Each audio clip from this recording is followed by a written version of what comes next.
Video में exercise 7.2 के सवाल लगाते हैं। इसमें सवाल नंबर 1 आता है। इसमें क्या दिया हुआ है? एक समद्विबाहु त्रिभुज ABC, एक त्रिभुज दिया हुआ है, त्रिभुज ABC, और ये क्या है? समद्विबाहु त्रिभुज है जिसमें AB बराबर AC है। AB भुजा किसके बराबर है? AC के। ये भुजा किसके बराबर है? इस भुजा के बराबर है। कोण B, ये वाला कोण, और कोण C, ये कोण C के समद्विभाजक परस्पर बिंदु O पर प्रतिच्छेद करते हैं। इस कोण B का आधा और इस कोण C का आधा कोण लेते हुए एक रेखा खींची गई है और वो क्या करती है? इसे बराबर भागों में बांटती है। और वो कहाँ मिलती है? जाकर के बिंदु O पर।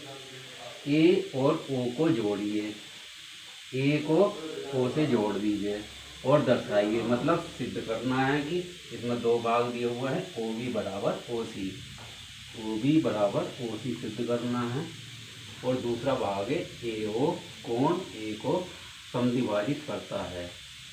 AO कोण A को, इस वाले कोण को समद्विभाजित करता है, यानी कि इसे दो भागों में बराबर भागों में बांट देता है। यह हमें सिद्ध करना है।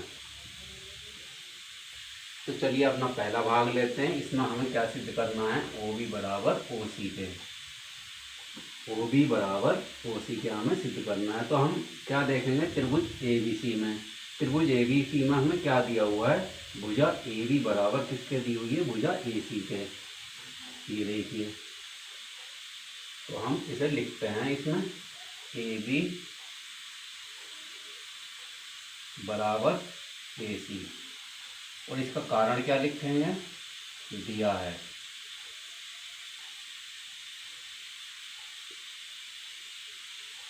अब देखिए, ये भुजा इस भुजा के भुजा के बराबर है। तो अब इस भुजा के सामने वाला कोण क्या है? कोण C है। और इस भुजा के सामने वाला कोण क्या है? कोण B है। तो क्या नियम होता है? बराबर भुजाओं के सामने वाला कोण, सम्मुख कोण बराबर होता है। तो देखिए, ये क्या हो जाएगा? AB के क्या हो जाएगा? कोण B किसके बराबर हो जाएगा? कोण C के। और इसका कारण क्या लिखेंगे? बराबर भुजाओं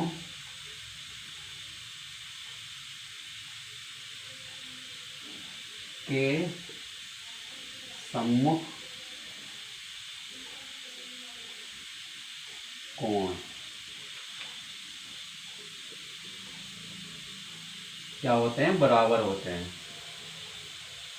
क्योंकि इसमें AB बराबर AC का दिया हुआ। अब AC के सामने वाला कोण क्या होगा? B होगा। और AB भुजा के सामने वाला कोण क्या होगा? C होगा। देखिए चित्र में भी AB भुजा के सामने वाला कोण क्या है? कोण C है। और AC भुजा के सामने वाला कोण क्या है? B है। तो इसे हम क्या लिखेंगे? कोण B बराबर कोण C। इस तरीके से हो जाएगा। इसके सामने वाला कोण ये है और इसके सामने वाला कोण ये है। तो यह है इस कोण को लिखने का तरीका। तो देखिए, यहाँ से हमें क्या मिल गया? कोण B कोण C के बराबर है। ये वाला कोण इस कोण के बराबर है। अगर हम इस भुजा OB को बराबर OC के सिद्ध करना है तो हमें कौन सा कोण चाहिए? ये वाला कोण और ये वाला कोण। अगर ये पूरे कोण बराबर हैं आपस में, तो अगर इनका हाफ कर दें, यानी कि इतना कोण कर दें, तो इतना कोण भी क्या होगा? आपस में बराबर होगा। तो हम क्या करेंगे? 1/2 कोण B बराबर 1/2 कोण C। देखिए, दोनों तरफ 1/2 से गुणा कर दी, तो इसका मतलब क्या होगा? हमें कौन सा कोण मिल जाएगा? कोण OBC। इसकी जगह हम क्या लिख देंगे? कोण OBC। और 1/2 कोण सी के बराबर हम क्या लिखेंगे, ओ सी बी, कोण ओ सी बी। ठीक है, अब ये कोण और ये कोण क्या मिल गया हमें, बराबर मिल गए। अब देखिए, जब ये दोनों कोण बराबर हैं आमने सामने के, अगर ये दोनों कोण बराबर हैं तो इसका मतलब क्या होगा, इसके सामने की भुजा क्या होगी, इस भुजा के बराबर हो जाएगी। जैसा कि हमने यहाँ पर देखा कि ए बी भुजा और ए सी भुजा बराबर है, तो क्या हुआ, कोण बी और कोण सी बराबर हैं। तो हम क्या लिख सकते हैं इसकी जगह, ये लिखेंगे हम ओ बी बराबर ओ सी। और इसका कारण क्या लिखेंगे,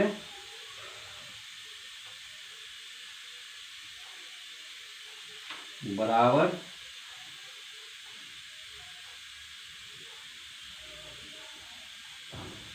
कोणों की सम्मुख भुजा।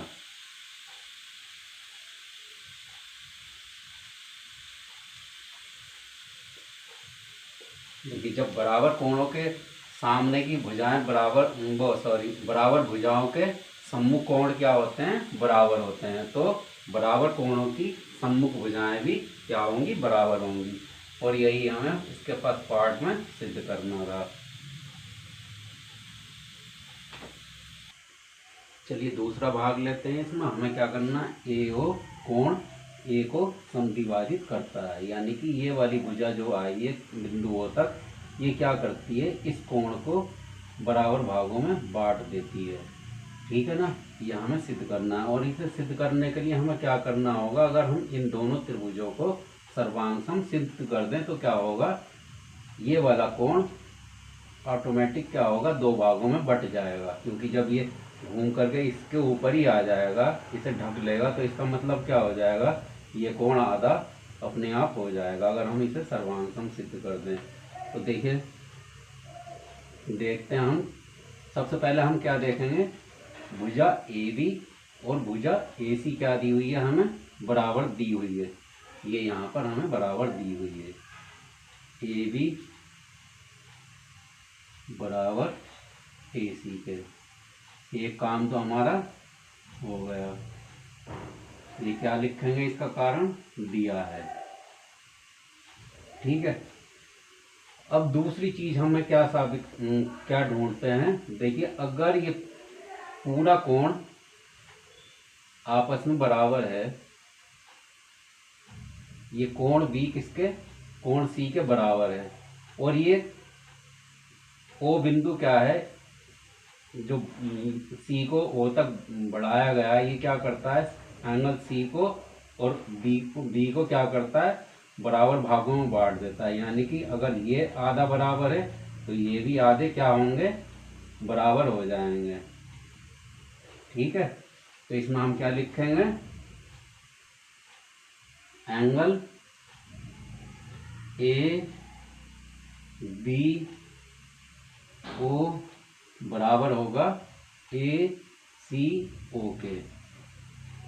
एंगल ए सी ओ के।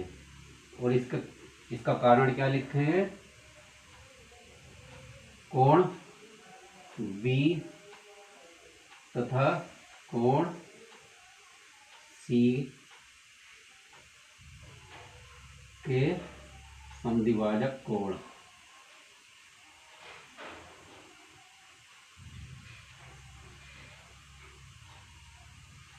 ये क्या है, ये इसके समद्विभाजक कोण है। ये पूरा कोण है और ये क्या है, इसके समद्विभाजक कोण है। इसलिए क्या होगा, कोण ए बी ओ और कोण ए सी ओ क्या होगा, बराबर होगा। अब देखिए, दो चीजें हमें मिल गई। अब एक चीज और हमें ढूंढनी है। अब इन दोनों त्रिभुजों को बनने के लिए हम अगर देखें, ए ओ बी, ये वाला त्रिभुज बना ऐसे करके, और फिर दूसरा त्रिभुज कैसे बन रहा है, ए ओ सी। तो अब देखिए, भुजा ए ओ अगर हम इसे मिटा दें तो हमें ये दो त्रिभुज मिलते ही नहीं है, और अगर हम इसे मिला दें तो हमें क्या मिल रहा है, ये दोनों त्रिभुज मिल रहे हैं। तो हम क्या लिखेंगे, ए ओ बराबर है ए ओ के। क्यों, इसका कारण लिखेंगे उभयनिष्ठ भुजा। ये दोनों त्रिभुजों के लिए क्या है, उभयनिष्ठ भुजा है, कॉमन भुजा है। तो इस तरीके से हमें क्या, 1 2 3 तीन चीजें हमें मिल गई बराबर, और तीन चीजें मिलने पर हम क्या कर सकते हैं, दोनों त्रिभुजों को सर्वांग मान सकते हैं। तो क्या लिखेंगे हम, त्रिभुज ए ओ बी सर्वांग सम है त्रिभुज ए ओ सी के। और इसका कारण क्या लिखेंगे, ये क्या है, भुजा है, ये क्या है, एंगल है, और ये क्या है, भुजा है। तो इसका कारण होगा एस ए एस सर्वांग समता का नियम।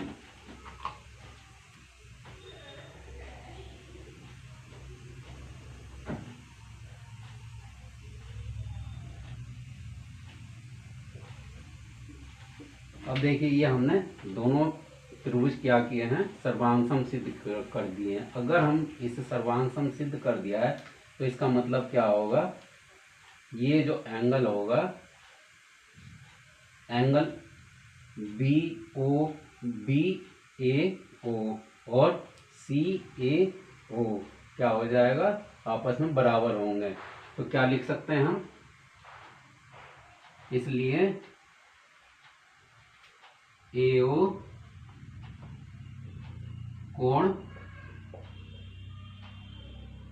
ए को समद्विभाजित करता है।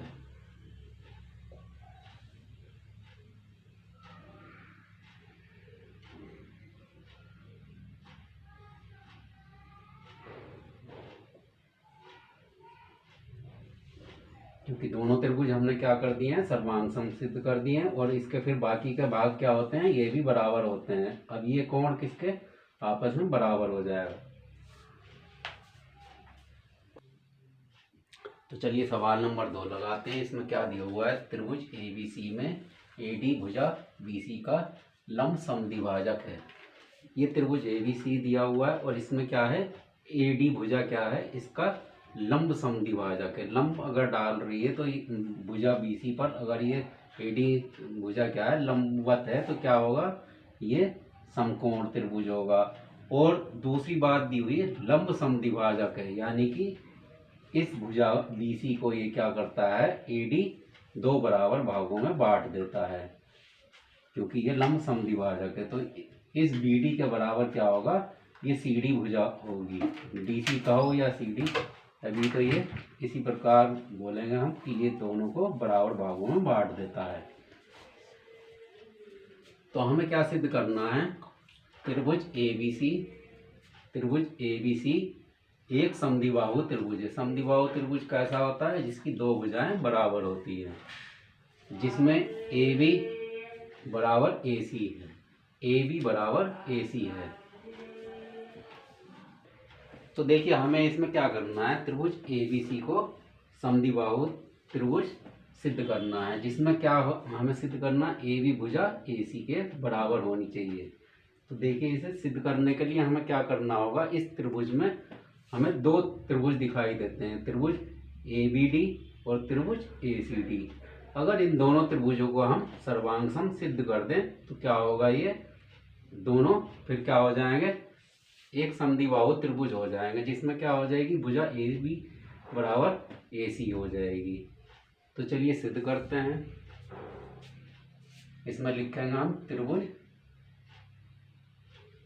ए बी डी तथा त्रिभुज ए सी डी में तो देखिए इस त्रिभुज में क्या दिया हुआ है हमें, भुजा AD क्या करती है, भुजा BC को दो बराबर भागों में बांट देती है। तो हमें इन दोनों त्रिभुजों में क्या एक चीज मिल जाएगी बराबर, भुजा BD बराबर भुजा CD के, क्योंकि ये क्या है, AD इस पर लंब डाल रहा है। तो इसका कारण क्या लिखेंगे, AD लंब समद्विभाजक है।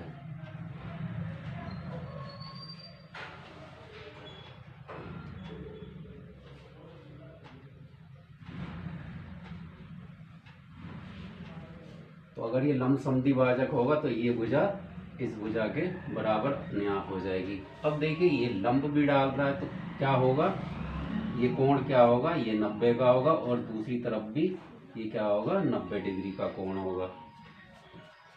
तो हम इसमें क्या लिखेंगे, कोण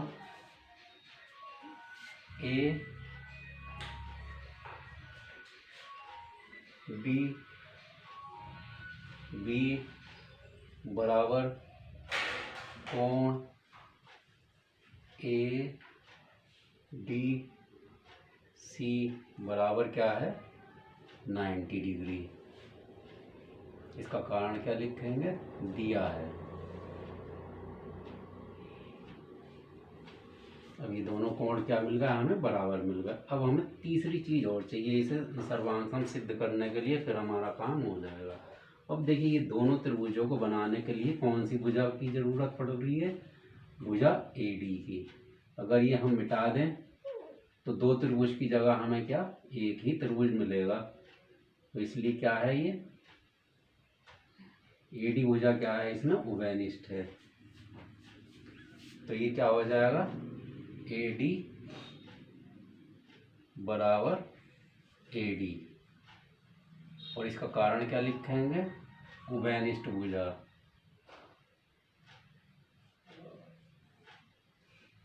ये क्या है, दोनों त्रिभुजों के लिए उभयनिष्ठ यानी कि कॉमन भुजा है,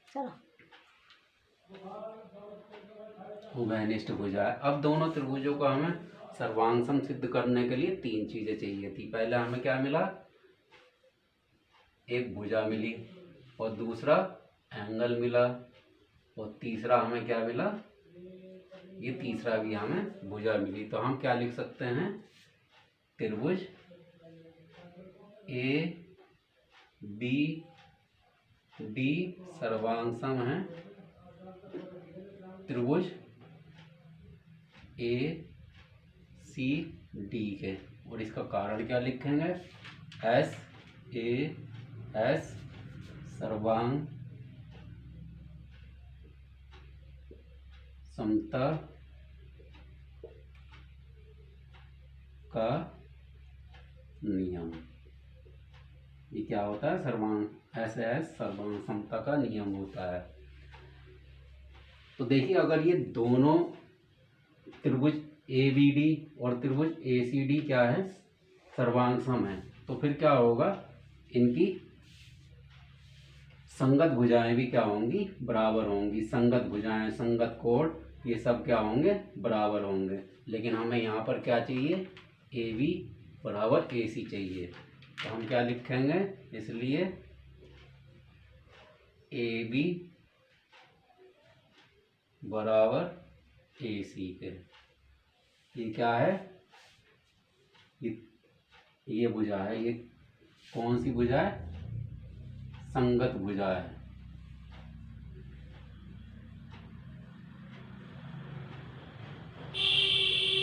ये किसकी संगत भुजा है, त्रिभुज ABD, और जो हमने सर्वांग सम सिद्ध किया है त्रिभुज ACD की क्या है, संगत भुजा है। तो ये क्या हो जाएगी, बराबर हो जाएगी। इसमें हमें यही सिद्ध करना था। चलिए सवाल नंबर 3 देखते हैं। इसमें क्या दिया हुआ है हमें, ABC एक समद्विबाहु त्रिभुज है। त्रिभुज ABC ये क्या है, हमें समद्विबाहु त्रिभुज दिया हुआ है। जिसकी समद्विबाहु त्रिभुज की क्या खासियत होती है, जिसकी दो भुजाएं बराबर होती हैं। जिसमें बराबर भुजाओं AC और ए बी पर। देखिए हमने बताया कि समद्विबाहु त्रिभुज की क्या खासियत होती है, जिसकी दो भुजाएं बराबर होती हैं। और ये क्या, ए सी भुजा और ए बी क्या दी हुई है, ये बराबर दी हुई है। ये भुजा एक दूसरे के बराबर है। इस पर क्या है, क्रमशः शीर्ष लंब बीई ये क्या, ए सी भुजा पर शीर्ष लंब है।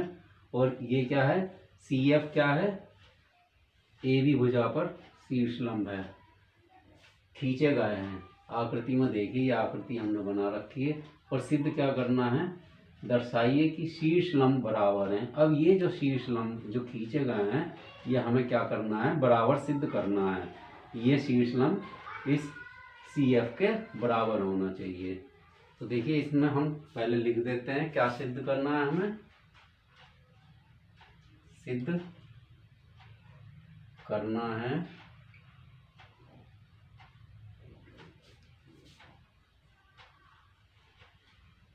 सी एफ बराबर बी एफ के, ये हमें सिद्ध करना है इसमें। अब देखिए अगर हमें ये दोनों भुजाएं सिद्ध करनी है बराबर, तो हमें क्या करना होगा, इन दोनों भुजाओं से बनने वाले जो त्रिभुज हैं, इस भुजा से बनने वाला त्रिभुज कौन सा है, ये वाला है त्रिभुज ए बी ई। और इस भुजा से बनने वाला त्रिभुज कौन सा है, त्रिभुज ए सी एफ। अगर इन दोनों त्रिभुजों को हम बराबर सिद्ध कर दें, यानी कि सर्वांश हम सिद्ध कर दें, तो हमारी क्या, ये दोनों भुजाएं क्या आ जाएंगी, सीपीसीटी से या संगत भुजा से बराबर आ जाएंगी। ये देखिए हम इनका चित्र बनाते हैं अलग अलग रफ।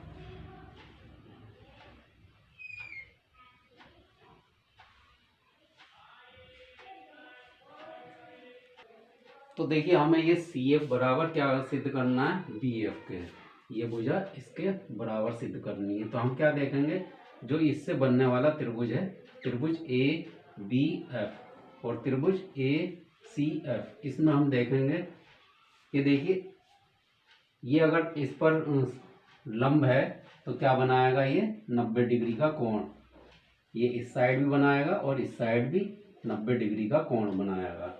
और इसी प्रकार क्या बनाएगा, भुजा सी एफ भी क्या बनाएगी, भुजा ए बी पर 90 डिग्री का कोण बनाएगी। ये इधर से मिटा देते हैं और इस साइड रखते हैं। बात एक ही है, उस साइड बनाए या इस साइड, लेकिन समझने के लिए उस साइड बनाना जरूरी है। तो ये क्या होगा, दोनों में क्या है, ये कोण 90 डिग्री है। और दूसरी चीज क्या है, भुजा ये ए बी ए सी भुजा किसके बराबर दी हुई है, ए बी के। तो दो चीजें तो हमें एक तरीके से दी हुई है। तो देखिए पहले क्या लिखेंगे हम,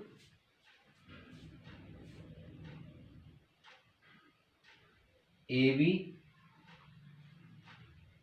बराबर, जब ये सी हमने पहले लिख लिया तो इसे क्या करेंगे हम,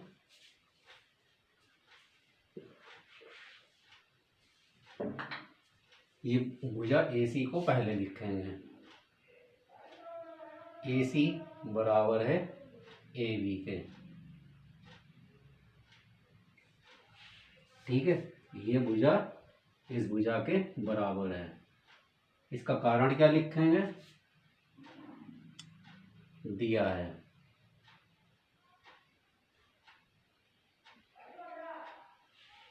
अब दूसरी चीज हमें क्या दी हुई है इसमें, ये वाला जो कोण है ए ई बी और कोण ए एफ सी क्या दिया हुआ है, समकोण। तो हम कैसे लिखेंगे इसे,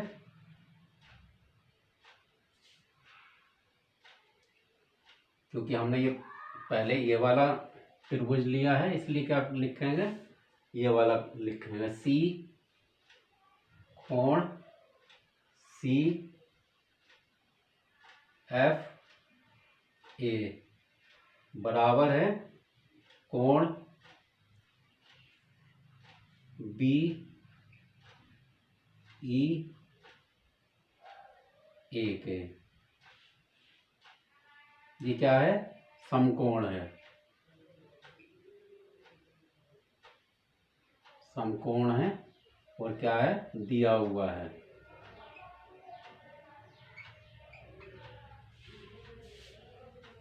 तो देखिए इस तरीके से हमें दो चीजें मिल गई हैं। अब हम इस त्रिभुज में अगर देखें, ये वाला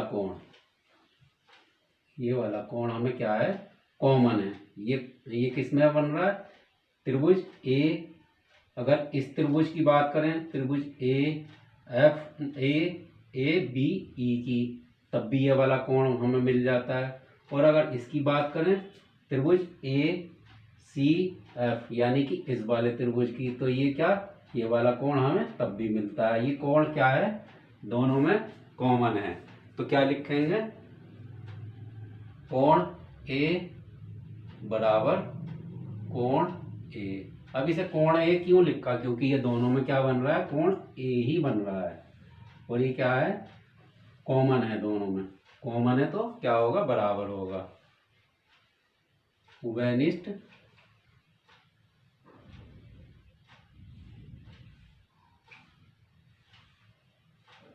कोण, ये क्या है, उभयनिष्ठ कोण है। अब देखिए इन दोनों त्रिभुजों में हमें क्या मिल गई, तीन चीजें सेम मिल गई। पहले क्या मिला हमें, भुजा, और दूसरा क्या मिला हमें, एंगल, जो कि क्या है, समकोण है। और तीसरा क्या मिला, एंगल, जो कि क्या है, दोनों त्रिभुजों में उभयनिष्ठ है। देखिए हम ये एक चीज लिखना भूल गए थे, हम यहाँ लिखेंगे शुरू में ही। ये हमने क्या किया है, त्रिभुज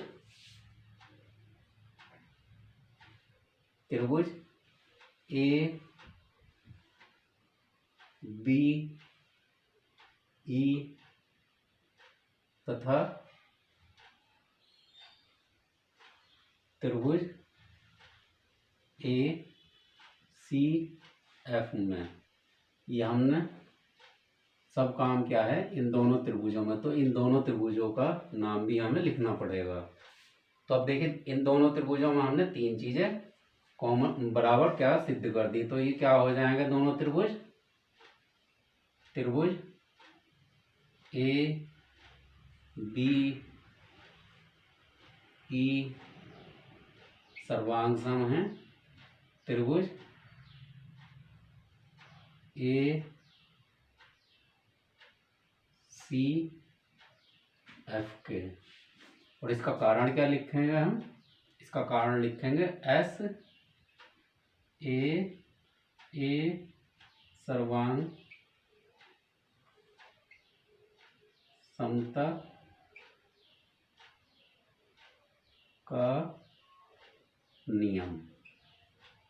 ये किस कारण से सर्वांग सम सिद्ध हुआ है, SAA का नियम हमने लगाया है। तो अब देखिए हमने जब ये दोनों त्रिभुज क्या सर्वांग सम सिद्ध कर दिए, तो इसके बाकी के संगत भाग भी क्या होंगे, आपस में बराबर होंगे। और हमें कौन सा भाग बराबर सिद्ध करना था, CF बराबर BF, यानी कि CF बराबर BF के। तो इस भाग को हम लिखेंगे CF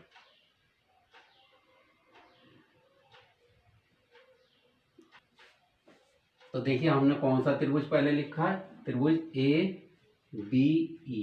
तो हम क्या लिखेंगे, BE भुजा किसके बराबर होगी, भुजा CF के।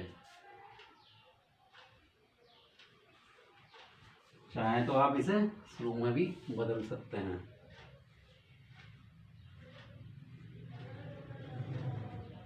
क्या सिद्ध करेंगे हम यहाँ, BE बराबर CF। और इसका कारण क्या लिखेंगे, ये क्या है, संगत भुजा है।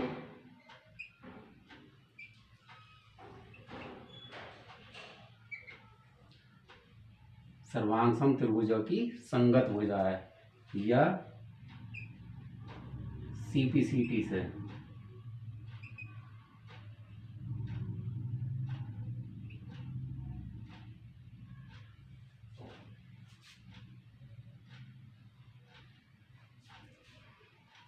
तो इसे हम भाषा में भी लिख देते हैं। अतः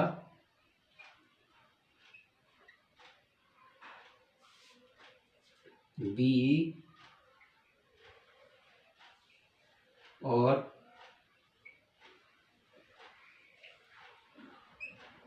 सी एफ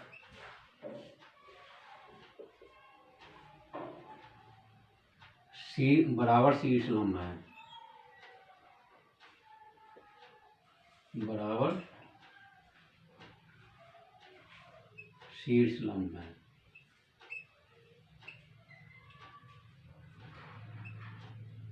अब अगर ये दोनों बराबर हमने सिद्ध कर दिए हैं तो क्या लिख देंगे हम, बी सी एफ बराबर शीर्ष लंब है। इस वीडियो में इतना ही, अगली वीडियो में हम अगला सवाल लगाएंगे। धन्यवाद।